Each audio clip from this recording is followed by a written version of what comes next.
I'm not even going to go with that one because I couldn't open it last time. It was that good. But this is beautiful. I mean, this was made by Louise, and you've actually got... This pulls out. OK. When you open it up, you've got a tiny little notepad and envelope set in there as well. What a fabulous card that is.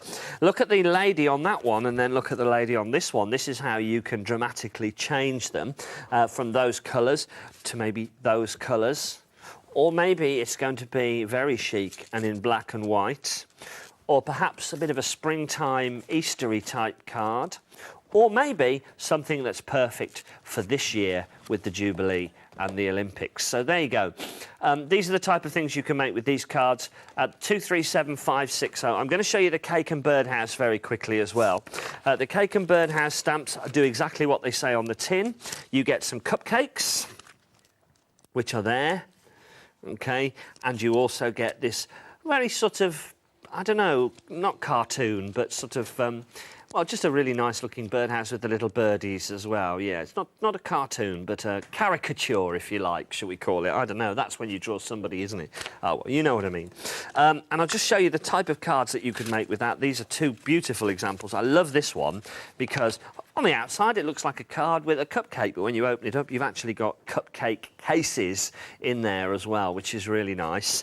And this one as well, which puts those cakes to the fore as well, which are really, really nice. And I've got to show you this one because it's an exploding box, which is just superb. Take a look as I open this up and show you inside the cupcakes. And, of course, you could put a cake in there if you wanted to as well. So, beautiful creations made due to the quality of the stamps, in my opinion. So, let's go and have another demonstration. And this time you're going to use the Madame Chic, yeah? I am, yeah. OK. Keep those emails coming in, studio@createandcraft.tv. We don't get to read them all out, I'm sorry, but we'll read as many as we can. And remember, one unlucky winner will get the card that I made. And Jenny's already said she'll give another 2 away as well. Yep, so absolutely. Get your name in the cup. Right. The card that we're going to do is this one. Okay. Now, that's the Kanban paper at the back. And these are the Kanban rosettes. OK. And you can age these if you want to. I'll explain that as I go along. Be easier. Right, so that's the paper.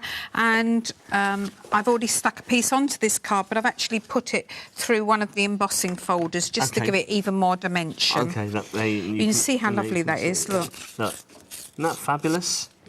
And now when you tear it with the Kanban card, look at that. You get that lovely... Isn't that gorgeous? OK. Lovely edge, yeah. So that's your base, if you like, then. Yeah. So I'm going to be colouring with Pro markers. So I'm using the Memento. And I'm just stamping my lady onto the card. And then I'm going to stamp her again. I could emboss if you wanted a stronger image, but I'm just going to do it in black. I'm going to actually stamp onto a coloured piece of paper as well. OK, and you can just about see the design on there. It is quite dark. Yes, I can, yeah. OK, then we're going to colour in and just using the Pro markers. Remember, they dry a little lighter, so... While you're colouring, just one more email we've had, which is from Sue, another one to read out, Sue in Mould, and she says, hi, Jenny Martin and the crew. Hello. Oh, magic hands, anyway. I love the Scenic stamps and take them and have them all. All of the cards I have made have impressed people who do not realise that the scene has been stamped. They enable people like myself who can't draw to create wonderful pieces of artwork. It was lovely to meet you in person at the NEC. You're so lovely and so inspirational. Well done, Martin, for having a go. I hope I get drawn from the cup from one of your cards. That's Sue in North Wales. I've got another one handed to me while we were here, and this is from Kay in Canvey, and she says, hi to Martin, Jenny and everyone at Create and Craft. Hello. Thank you. I just love the hobby art designs and never miss watching Jenny whenever she's on Create and Craft. I've been looking forward to seeing Jenny's new stamp sets today, and I can honestly say I'm not disappointed. They are gorgeous, especially the birds. Good to see Martin having a go. You did really well. I must get on and place my order, although I'm spoilt for choice. And that's from Kay in Canvey Island. Brilliant. Thank you. Keep those emails coming in. We really do love to hear from you. We'd like to actually... I know that it's running short of time. There's only about 12 or 13 minutes left to get your emails in. It's all right. There's more time in the show than that. OK. If you're going to Hailing Island... Would love to hear from you as well. What you're looking forward to? It's going to be fun packed. No, I won't be there, I'm afraid. I think Dean and Dawn are going to be your hosts. I'm pretty sure. My producer said I thought you were going. Not to my knowledge. So if you get there tomorrow and it says, "And here's Martin," I won't be there. No, I'm not doing the cruise either, sadly, this year. No, I will be at the NEC for a couple of days in November, though, hopefully. Right. Right. So a card, stamp a greeting on the bottom. Yep. Okay. And cut this out when you once you've coloured it. So I coloured it, and this is one I've already pre-cut out. Okay. The bits that you stamped onto the coloured card, cut out whichever bits you want. So here I've got you know, a little trim and the hat. Yes, yeah. If you want to, you can cut this. In fact, let's do that. I'm going to just cut it like this. Okay. So that it's separate. I'm just going to do this with the pin flare because it happens to be to hand. So I'm just going to stick on that bit first of all, like that.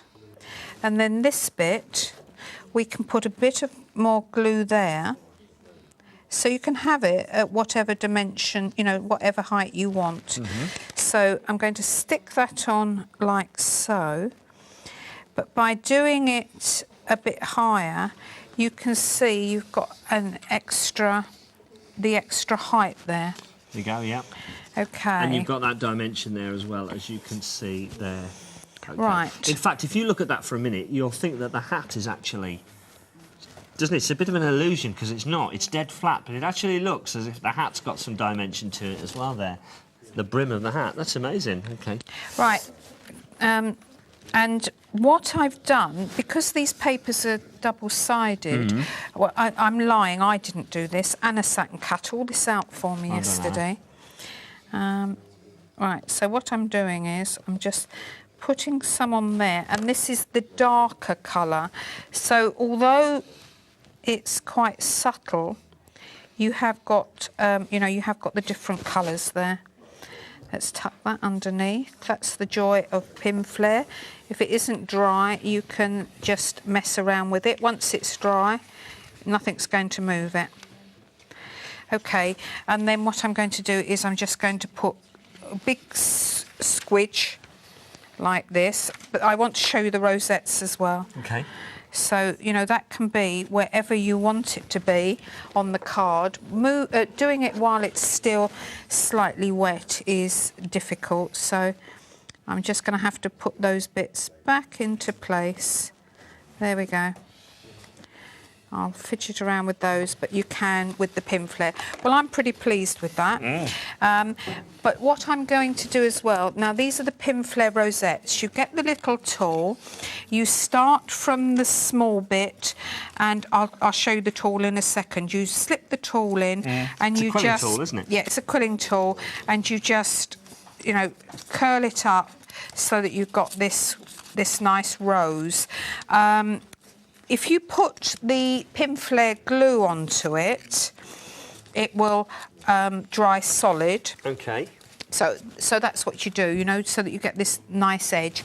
If you put the pin flare glue on, it will dry solid, but you've got to keep it together while it's drying. Okay. So I use something like the little elastic bands you get round spring onions or something. I think Dawn Wheeler was showing us little, like, working pegs that are embellishments.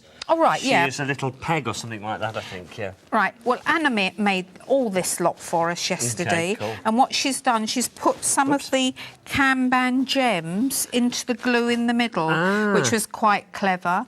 And these ones that are sort of curled up and look older, they're not... I mean, that's a nice pristine one. That's how they would come out if you didn't do anything else to them. But these ones were spritzed with water first. Right. And then they become malleable. And you can, you know, make them sort of whatever size you want. Fantastic. So let's just have, and these are the leaves again. If you wet them, you can make them whatever shape you want. Sure. And there we go. I'm just going to stick a couple of those on with the pin.